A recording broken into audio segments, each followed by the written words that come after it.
Welcome student. आपण बघत आहोत standard 8 semi subject English lesson 4.4 the unsinkable ship म्हणजेच न बुडणारे जहाज. आता ही स्टोरी आहे टायटॅनिक या जहाजेबद्दल.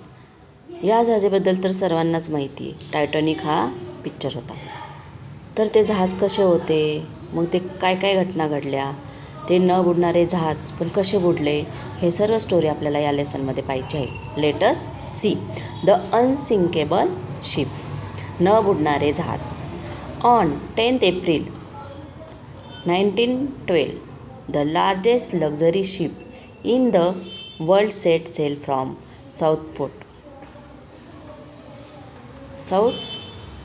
Southampton to New York. She was called the Titanic. The word Titanic means huge. This was her maiden voyage.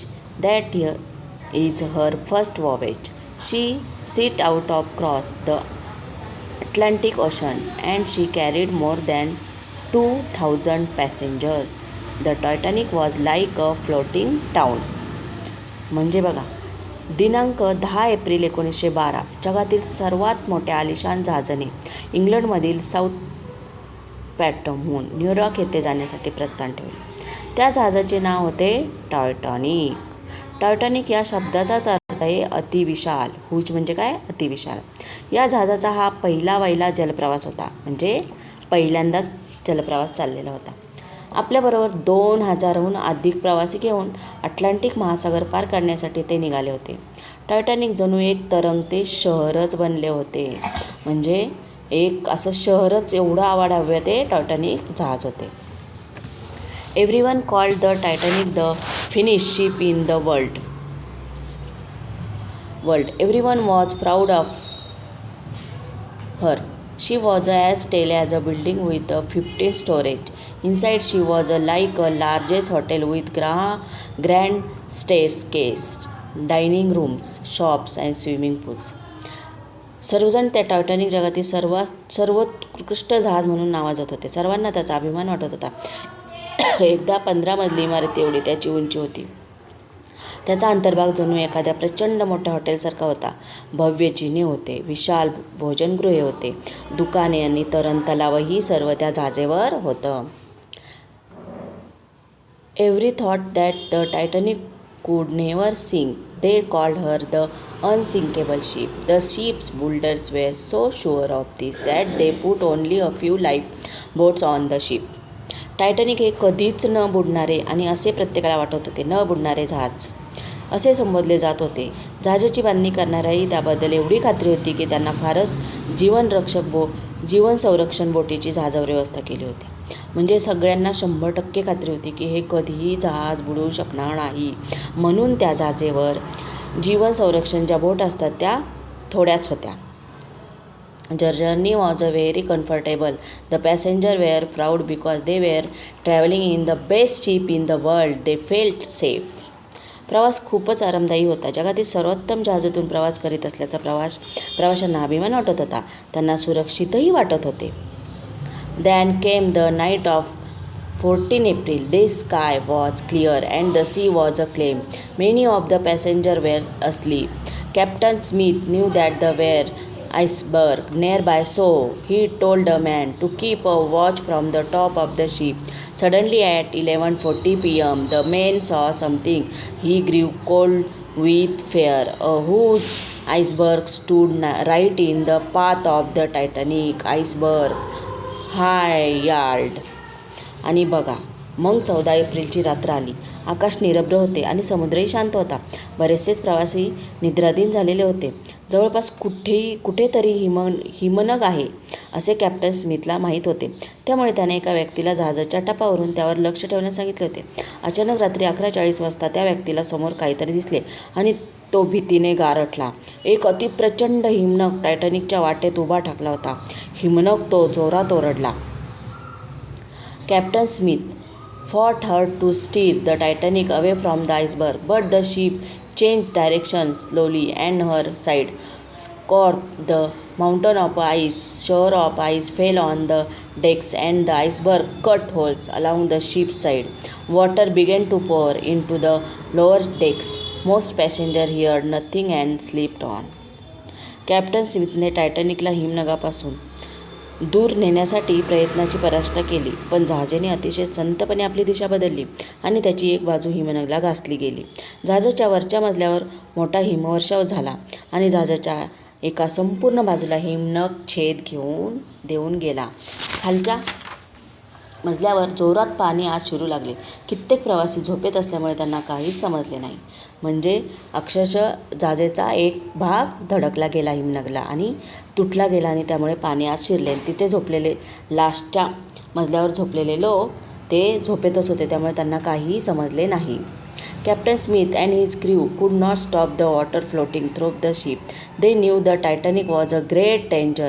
The unsinkable ship was sinking at 12:15 a.m. Captain Smith sent urgent message on the ship radio asking for the help. Help! Titanic sinking! Come quickly! Then he ordered the crew to walk all the passenger up. Captain Smith आणि त्याचे खालचे साथीदार जहाजामध्ये शिरणार पाण्याचा प्रचंड प्रवाह रोखू शकले नाहीत. टायटॅनिक अतिशय मोठ्या संकटात आहे आणि याची जाणीव त्यांना झाली. न बुडणारे जहाज आता बुडू लागले होते.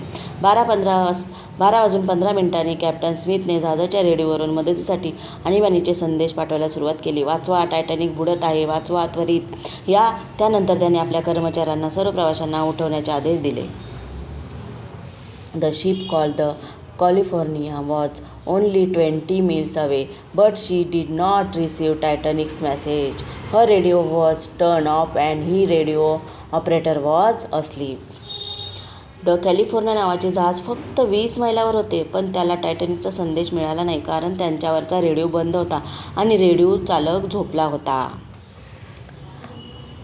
Another ship called the heard the Titanic calls and sailed it up full speed towards her.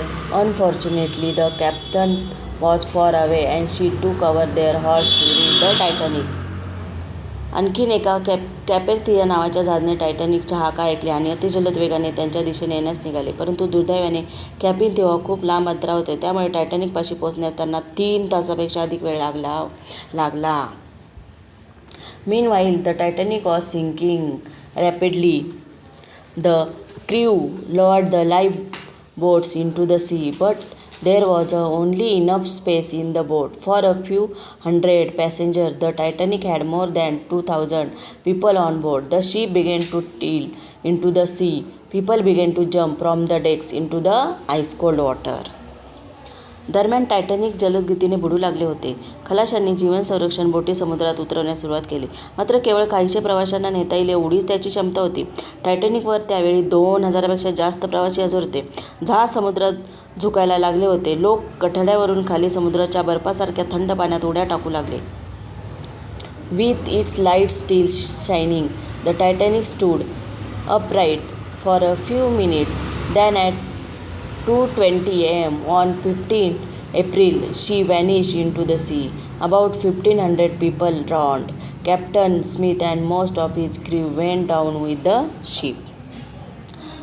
Titanic जलदगतीने बुडू लागले होते. खलाशांना जीवनसंरक्षक बोटी पुरत नव्हत्या आणि लोक उड्या मारत होते पाण्यामध्ये. जहाजावरील दिवे चमकत होते.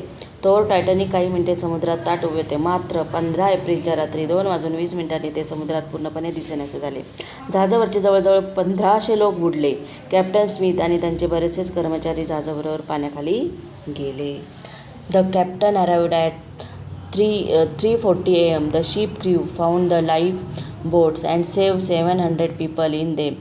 They also found chairs and pieces of wood floating on the water, but almost all the people in the water had drowned or died of cold. The captain was too late to save them. म्हणजे बघा, 3:40 कॅपेथिया पोहोचले. जहाजाच्या कर्मचाऱ्यांची जीवनसंरक्षण बोटी शोधून त्यांच्या मदतीने 700 लोकांचे प्राण वाचवले. त्यांना काही खुर्च्या आणि लाकडाचे तुकडेही पाण्यात तरंगत असलेले दिसले, पण जवळपास सर्व माणसे पाण्यात बुडून अथवा थंडीने गाठून मरण पावलेली होती. त्यांना वाचवायला कॅपेथियाला फारच उशीर झाला होता. The sinking of the Titanic made people think hard about the safety of passengers on ship. They asked why sheep carry such few lifeboats, and why they turn off their radios. In 1913, it was decided that all sheep must have enough room in their lifeboat to carry everyone on board.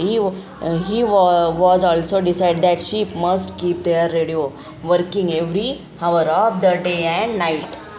न बुडणाऱ्या Titanic जहाजावरील प्रवाशांच्या सुरक्षिततेविषयी गंभीरपणे विचार करण्यास लोकांना भाग पडले. जहाजावर जीवन संरक्षण बोटी इतक्या कमी का नेल्या होत्या आणि रेडिओ बंद कसे काय ठेवले, असे प्रश्न लोक विचारू लागले.